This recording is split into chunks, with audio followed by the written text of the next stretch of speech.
Assalamualaikum warahmatullahi wabarakatuh.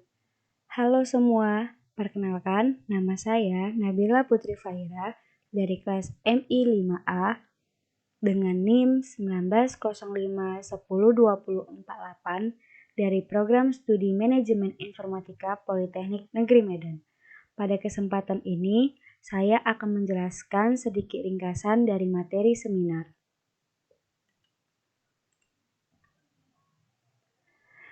Seminar. Apa sih seminar itu? Pengertian seminar dibagi atas dua, yaitu pengertian seminar menurut Kamus Bahasa Indonesia. Seminar merupakan menjelang untuk pembahasan ilmiah atau hasil penelitian yang dipimpin oleh seorang ahli dan dihadiri oleh beberapa penyanggah. Dua, menurut beberapa ahli. Salah satu ahlinya yaitu Ruslan Ahmadi. Menurut Ruslan Ahmadi, seminar merupakan salah satu kegiatan yang dapat dilakukan sebagai proses untuk memecahkan suatu masalah atau proses menemukan solusi yang biasanya diangkat dari hasil sebuah penelitian. 2. Konsep dasar karya ilmiah. Karya tulis ilmiah merupakan tulisan yang membahas ilmu pengetahuan yang disusun secara sistematis dengan menggunakan bahasa yang benar. Hal-hal yang harus diperhatikan dalam konsep dasar karya ilmiah, antara lain, pertama, ciri-ciri karya tulis ilmiah. Ada beberapa ciri-ciri dalam karya tulis ilmiah sebagai berikut. 1. Reproduktif. Artinya bahwa maksud yang ditulis oleh penulisnya diterima dengan makna yang sama oleh pembaca. 2. Tidak ambigu.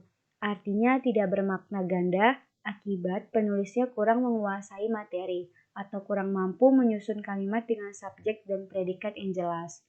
3. Penggunaan bahasa baku dalam eja, kata, kalimat, dan paragraf. Penulis harus menggunakan bahasa mengikuti kaidah tata bahasa agar tulisannya tidak mengandung salah tafsir bagi pembaca. 4. Mendalam atau tuntas. Artinya, segi-segi masalah dikupas secara mendalam. Masalah dibahas sampai ke akar-akarnya. 5. Sistematis. Maksudnya, uraian disusun menurut pola tertentu, sehingga jelas urutan dan kaitan antara unsur-unsur tulisan. 6. Logis. Maksudnya, segala keterangan yang disajikan memiliki dasar dan alasan yang masuk akal. 7. Jelas. Keterangan yang dikemukakan dapat mengungkap makna secara jernih sehingga mudah dipahami pembaca. 2. Syarat-syarat karya tulis ilmiah. Ada beberapa syarat minimal dalam karya tulis ilmiah, antara lain, pertama, menggunakan bahasa tulis sebagai media. Kedua, membahas konsep ilmu pengetahuan. 3. Disusun secara sistematis. 4. Dituangkan dengan menggunakan bahasa yang benar. 3. Fungsi dan peran karya tulis ilmiah. Karya tulis ilmiah memiliki fungsi dan peran, antara lain, pertama, sebagai dokumen ilmu. Kedua, sebagai alat komunikasi antar penemu ilmu pengetahuan dan pemakai ilmu pengetahuan. 4. Jenis karya tulis ilmiah.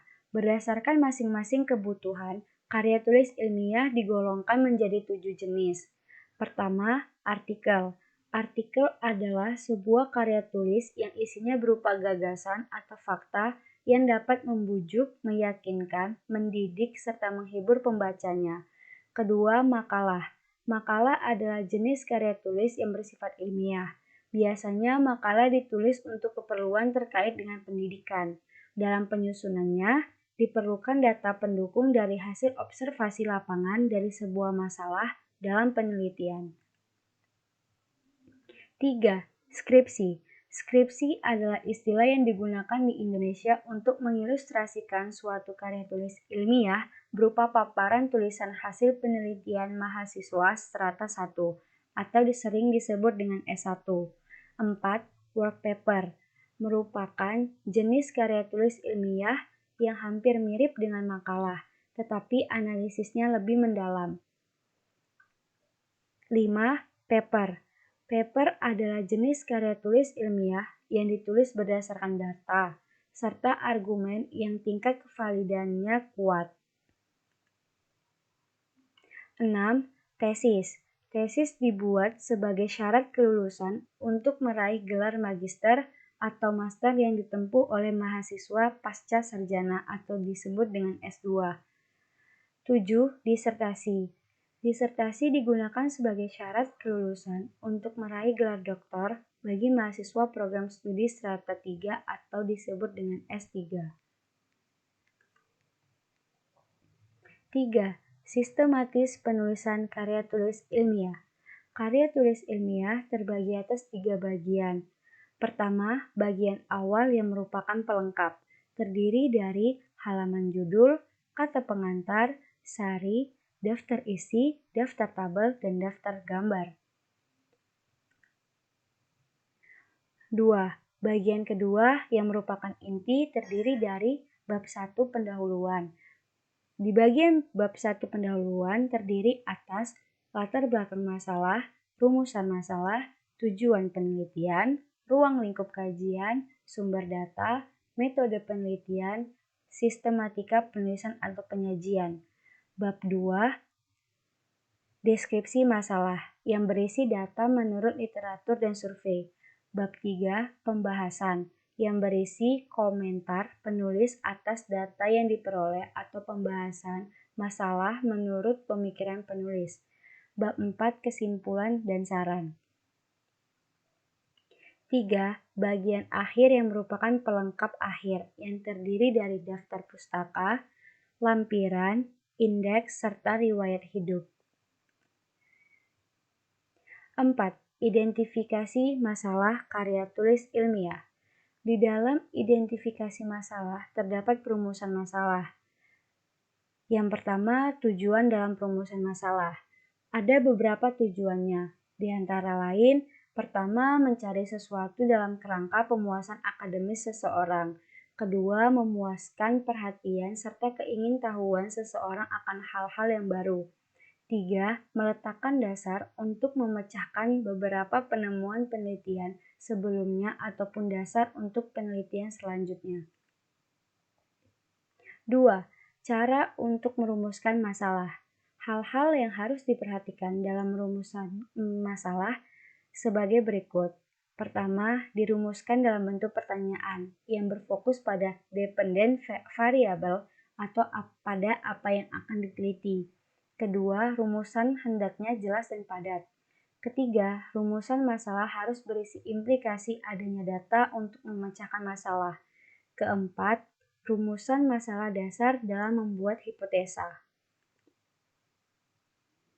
3. Permasalahan yang baik memiliki 3 ciri utama, antara lain, pertama, mempunyai nilai penelitian, dalam arti bahwa permasalahan tersebut masih bersifat asli, menyatakan suatu hubungan dengan bidang lain, serta dapat diuji kebenarannya.